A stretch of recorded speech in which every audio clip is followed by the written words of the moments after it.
Enes ibn Maliku ka thënë: I dërguari i Allahut sallallahu alaihi wasallam, kur na mbante hutbën, gjithnjë na porosiste. Nuk ka besim ai që nuk e çon në vend amanetin. Nuk ka fe ai që nuk e shndron besnik fjalës së dhënë. Muslimanët të cilët e rokin kuptimin e fjalës, plotësojnë besën e dhënë Allahut, janë të vetëdijshëm se fjala e dhënë Allahut dhe të dërguarit të tij është fjala më e djemtë për të çuar në vend. Besa e dhënë Allahut qëndron në përgjigjen: Po, dëshmojmë se ti je Zoti ynë, kur ai na ka pyetur: A nuk jam unë Zoti juaj? Kjo besë që përtrihet me fjalën se nuk ka Zot përveç Allahut dhe me fjalën e dëshmisë dhe që në gjuhën tonë ka zënë vend me shprehjen: Ja musliman prej kalu belas, kërkon sakrifica me jetë, me pasuri e me çdo lloj gjëje tjetër. Shembuj të ndryshëm të kësaj sakrifice muslimanët i kanë treguar gjatë tërë historisë, sepse ata e dinë se kjo besikëri dhe mbajtje e fjalës do të shpërblehet në mënyrë të veçantë nga Zoti ynë i madhruar. Falënderimet dhe lavdërimet i takojnë Allahu Dhul Xhelal, kryuesit tonë absolut, ndërsa përshëndetjet dhe selamat i adresojnë Muhamedit sallallahu alaihi wasallam, mbi familjen e tij të ndershme, shokët e tij besnik dhe mbi gjithë ata cilët e ndjekin edhe ta ndjekin rrugën e Allahut Dhul Xhelal deri në ditën e Kiametit. Normalisht që njëra prej mrekullive më të mëdha që mund të ndodhe njeriut dhe shoqërisë muslimane në përgjithësi është besnikëria ndërmjet tyre. Dhe besa e dhënë kashi Allahu Dhul Xhelal është njëra prej fenomeneve të rëndësishme për shkak që sa më tepër që na e forcojna lidhen dhe besën e dhënë me Allahun Dhul Xhelal, po aq më tepër na do thot i forcojna edhe lidhet tona dhe besën tonë në mesin e shoqërisë sonë. Nëse do të na pyetën ndonjëherë se besa ku e ka atë burimin e saj, normalisht që ende pa u shkriju jeta e kësaj bote, jeta e njeriut, ende pa fillu gjithçka të rregullohet në rendin e vet, Allahu Dhul Xhelal ju paraqit krijesave të tyre dhe është e njohur ajo në mesin e popullit ton, qalu bala, ku Allahu Dhul Xhelal e përmend në Kur'anin famullar, qalu bala shahidna an taqulu yawm al-qiyamati inna kunna ghafilin. Ku Allahu Dhul Xhelal ju paraqitet krijesave të tyre dhe i pyet ata se kush është Zoti juaj, ose a ma jepni fjalën dhe besën që unë do të jem Zoti juaj në jetën kur ju do të vini dhe do të jetoni në këtë botë, ku ata i thanë po, o Zoti jon, ti je Zoti jon. Atëherë Allahu Dhul Xhelal u dha një paralemrim që të keni kujdes që të mos e thyeni këtë premtimin e dhënë, këtë besën e dhënë, dhe mos e harroni këtë fjalë që e thuat qalu bala, që unë jam Zoti juaj, dhe mos u bëni prej atyre që gafilin, që të bëheni dhe të e bëni të panjohurën, sikurse nuk ka ndodhur asnjë gjë. Prandaj besa kana alo pa dal njeriu në jetën e kësaj bote. Kurse sa i përket pejgamberit sallallahu alaihi wasallam, ngritjen e tij është bë me elemin i besniku, ai i cili është shkon më besniku në mesin e shoqërisë. Prandaj me besën e dhënë karshi Allahut dhe besnikrinë që e kanë ruajtur ndërmjet tyre, ata e kanë ngritur shtete të ndryshme islame edhe kanë sunduar me vite të tëra. Prandaj do thotë që besa po aq sa më tepër forcohet me Allahun Dhul Xhelal, po aq më e mirë dhe më mrekullueshme do të bëhet në mesin e shoqërisë, dhe prandaj shpeshherë neve na thuhet që sikurse ta ruash besën e dhënë një shokut, do ta kesh gjithmonë atë. Po sikurse ta kesh besën dhënë Allahu Dhul Xhelal, sikurse ta ruash këtë besë, atëherë do të jesh shumë më i fuqishëm, shumë më i fortë, dhe atëherë asnjëherë Allahu nuk do të tradhtoj ti. Prandaj shpeshherë na mund që të dëshpërohena për shkak që dikush na tradhton në mesin e kësaj shoqërie, por Allahu Dhul Xhelal është ai i cili asnjëherë nuk na tradhton dhe gjithmonë besën që kena dhënë Allahut, gjithmonë ai na i kthen me bereqete të ndryshme, me të mira të ndryshme, edhe tek e fundit mjafton që na të jemi besnik karshi Allahut, karshi shoqërisë, karshi familjes, karshi gjithë shkafit, dhe kjo do të jetë në rregull me jetën tonë dhe me shoqërinë tonë. Fjala e dhënë kërkon besnikëri. Prandaj i dërguari i Allahut në hutbet e tij ka porositur: nuk ka besim ai që nuk e çon në vend amanetin, nuk ka fe ai që nuk i qëndron besnik fjalës së thënë.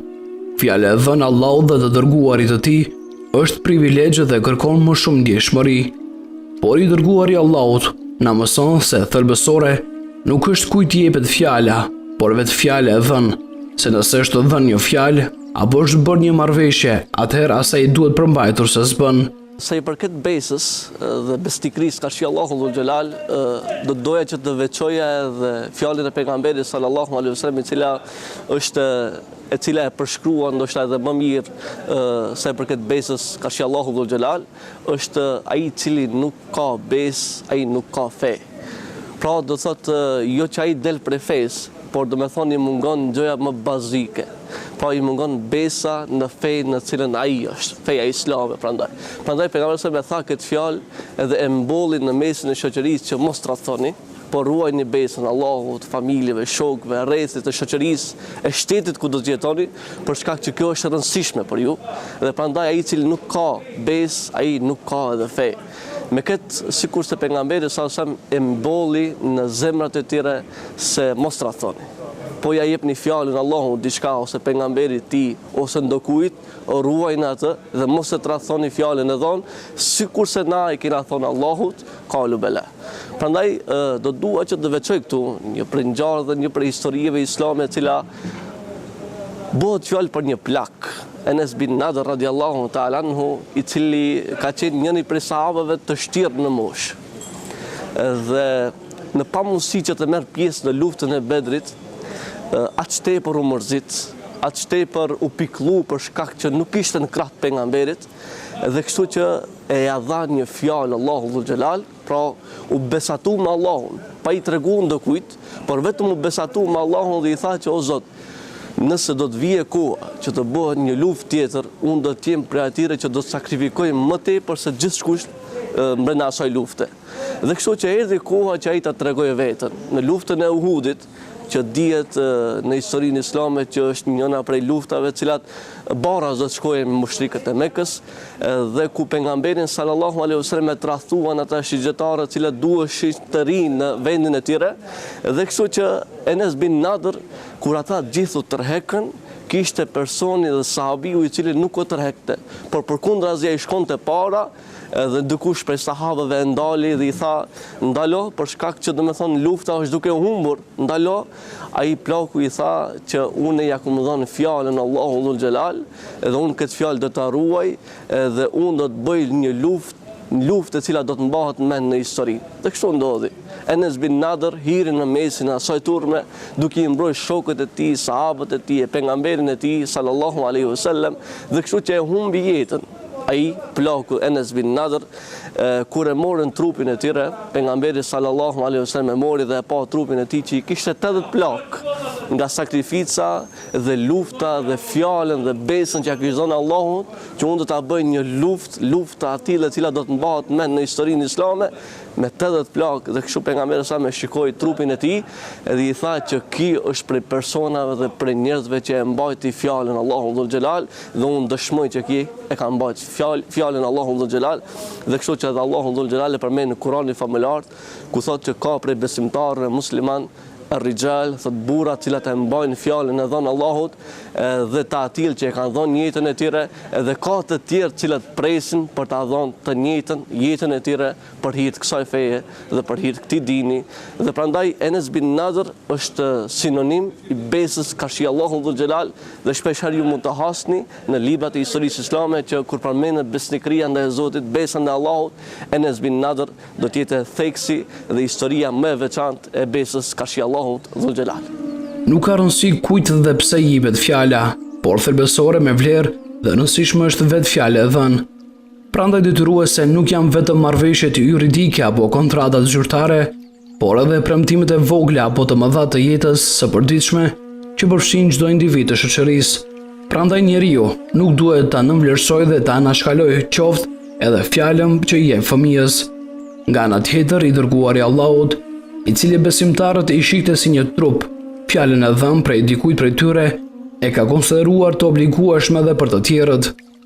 I dërguari i Allahut, duke thënë se pa marrë parasysh statusin e tyre, të gjithë muslimanët janë të barabartë në garancitë të dhëna, nga njëra anë kanë nxjerrë në pa barazinë e individëve musliman lidhur me të drejtat dhe përgjegjësitë, nga ana tjetër u kujton se të gjithë bashkë janë përgjegjës për garanci që i ka dhënë dikujt për diçka. Ai e thekson qartë se dhe muslimani i shtresës më të ulët duhet të bëjë përpjekje për ta mbajtur fjalën e dhënë.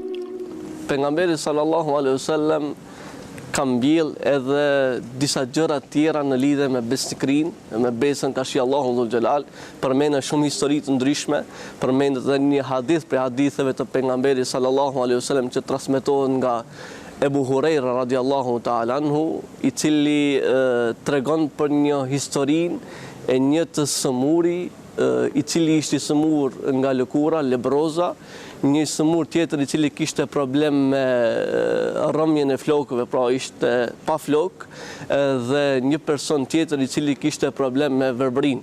Prandaj shpeshherë na mund të hasim në jetën tonë, në realin në cilat na jetojna, që disa njerëz thuan që janë prej atyre cilat dojnë të mira, Allahu t'u jep të mira dhe mandej ata të bëhen besnik karshi Allahu dhul xhelal. Pra, t'jen besnik karshi Zotit derisa t'i marrin mirësitë dhe të mirat e Allahu dhul xhelal. Prandaj do thotë këtu na shpeshherë ne hasim në këtë shoqërinë tonë dhe në jetën tonë edhe në njerëzit që neve na rrethojnë, janë besnik karshi Zotit derisa t'i marrin të mirat dhe më pas e i tradhojnë ata të mira të cilat Allahu u dha.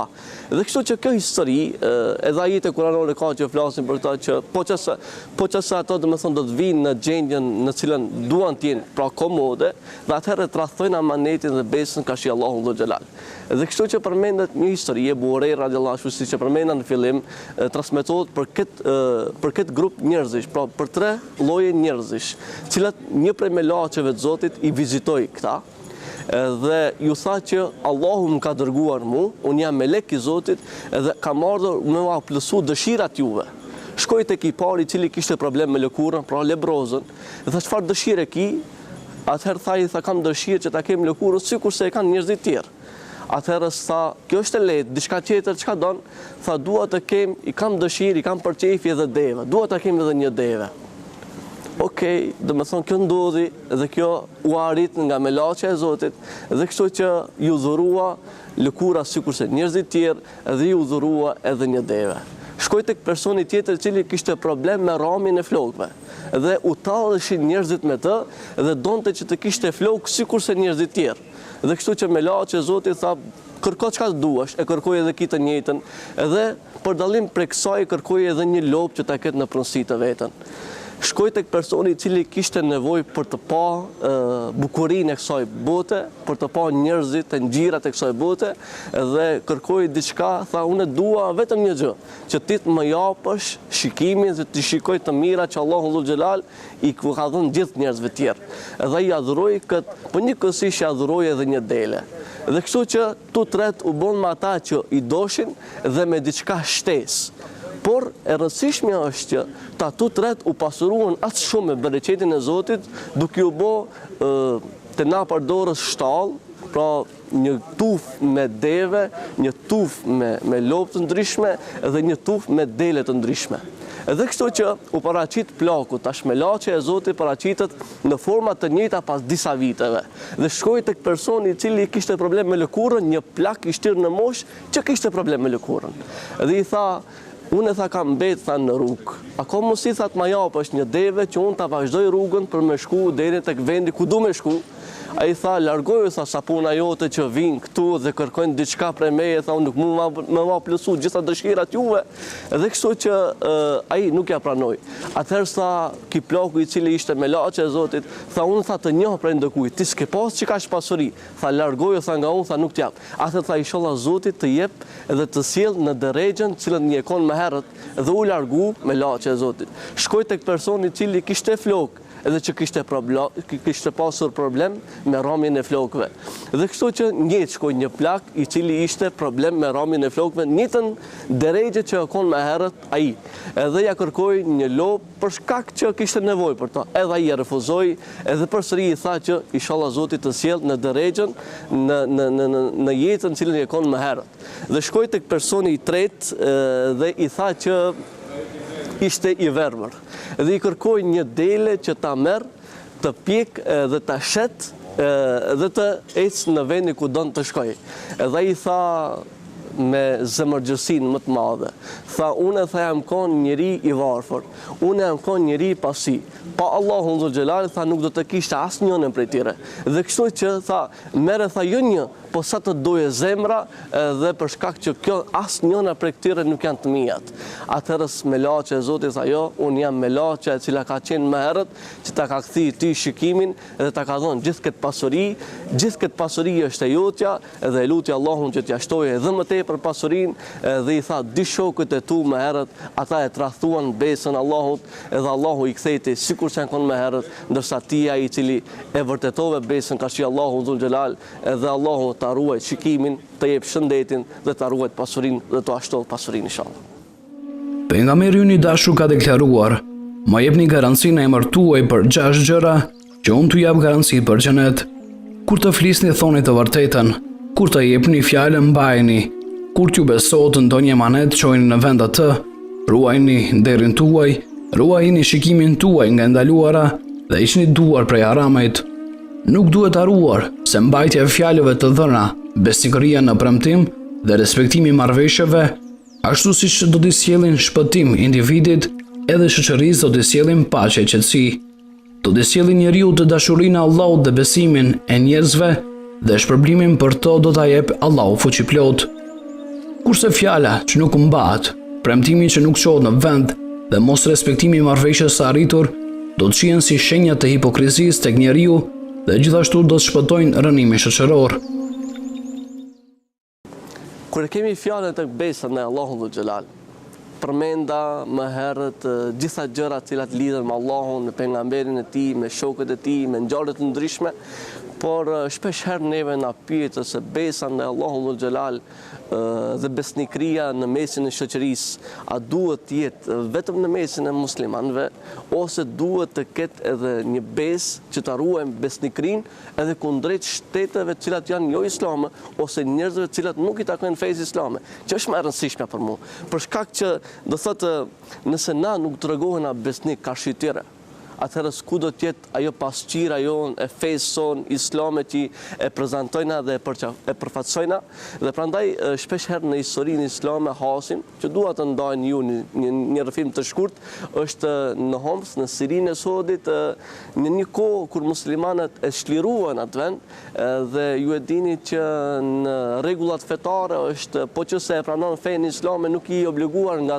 për tokë ndaj atij shteti, po që se nuk e pranon fenë islame, atëherë i lirë për ta mbrojt fenë tonë, dinin tanë që e ke, dhe duhet të japsh një toks për mbrojtjen e kësaj.